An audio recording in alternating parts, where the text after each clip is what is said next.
Oke, karena ini wawancara singkat, jadi saya di sini hanya mencontohkan satu aliran saja, yaitu aliran klasik.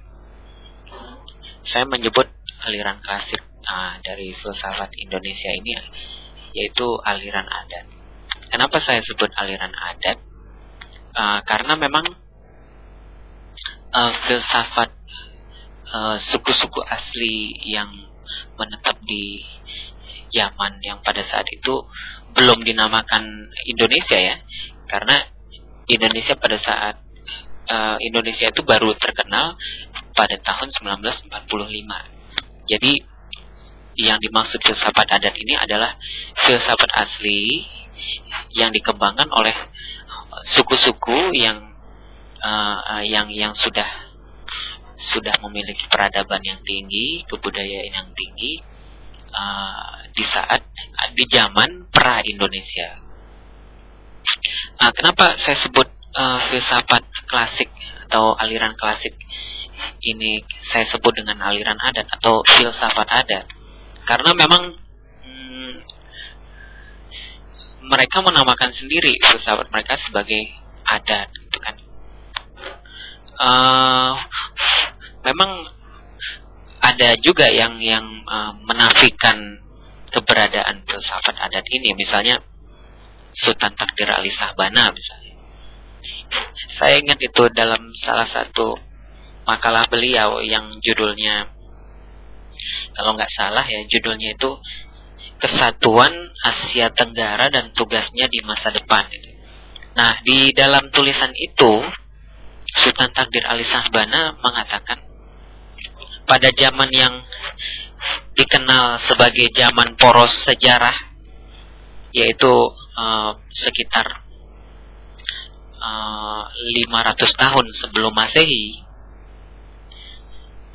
kalau bahasa Jermannya itu zaman die Ahzenzeit, itu kata-katanya Karl Jaspers.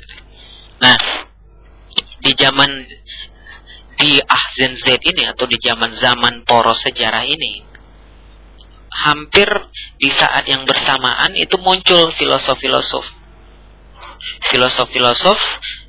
muncul. Kalau di Jazirah Arab, maka pada saat itu muncul nabi-nabi Yahudi. Kemudian di Cina muncul Konghucu, Moze sama Laozi. Terus di India lahir pemikir-pemikir Upanishad. Kemudian juga lahir Buddha, kemudian lahir juga Mahavira.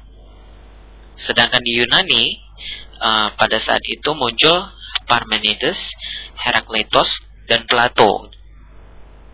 Nah, semua filosof-filosof dunia ini, filosof yang dari Cina, dari Yunani, Yahudi, terus juga di India,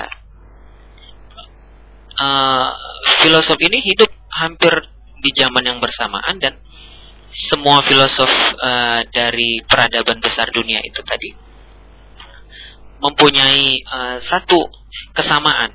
Apa itu kesamaannya? Kesamaannya adalah mereka semua berusaha untuk mendobrak tatanan yang sudah pada saat itu sudah mapan. Contohnya Plato itu betul-betul mendobrak tradisi dewa-dewa, terus juga mitologi dewa-dewa, dewi-dewi. Kemudian Plato secara berani menggantinya dengan filsafat atau filosofi. Begitu pula dengan nabi-nabi Yahudi yang berusaha untuk mendobrak tatanan pada saat itu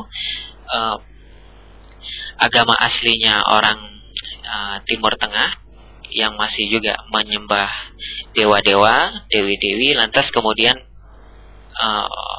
muncul nabi-nabi Yahudi di Jazirah Arab yang semuanya mengajarkan tentang monoteisme. Begitu pula di Cina gitu ya, yaitu ajaran Konfusius, kemudian ajaran Laozi yang pada saat itu juga mendobrak tatanan yang sudah mapan gitu ya. Demikian pula dengan yang di India, yaitu pemikir-pemikir Upanishad, Buddha. Mereka juga mendobrak tatanan yang pada saat itu didominasi oleh kaum Brahmana, tata ibadat yang melulu berupa upacara-upacara pengorbanan. Lantas kemudian oleh para pemikir Upanishad dirubah menjadi lebih berkecenderungan ke arah spiritualisme.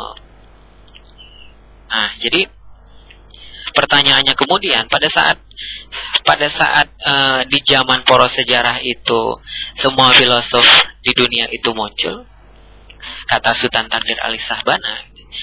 Lantas orang Indonesia saat itu ngapain?